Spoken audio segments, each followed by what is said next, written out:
Relationship communication is difficult because relationships challenge our sense of self, and when we talk to each other, we end up not liking what we hear. For example, one person in a relationship might be saying, "You're not hearing me, you're not hearing me," and it does feel like to them that they're not being heard, but what's actually happening is their partner is hearing them, the partner just disagrees. And that disagreement can be really hard to handle when you are in love with someone, when you're living with someone, when your life is intertwined with this other person, and all of a sudden this other person is saying, "I don't see the world the way you do. I don't see you the way you see yourself. And maybe I don't even want the same things that you want." That can be a very difficult thing to handle. One way to wrestle with this problem is to take a piece of paper and put 4 quadrants on it. So on the left side of paper is going to be me, on the right side will be my partner. And on the left side at the top, I'll put "this is what I want," and at the bottom I'll put "this is what I see." So this is my preference and my perception. Partner puts the same. This is what I want, this is what I see. So you end up with 4 quadrants. This exercise helps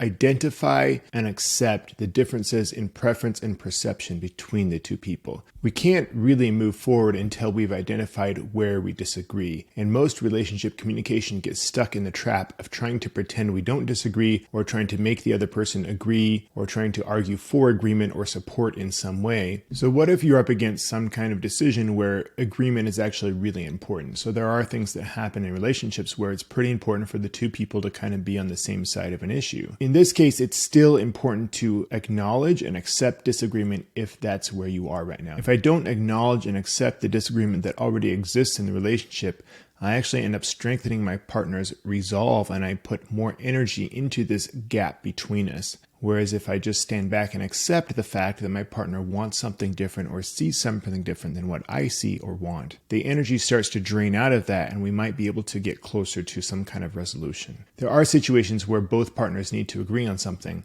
but not every situation is like that. Sometimes it's okay to just agree to disagree.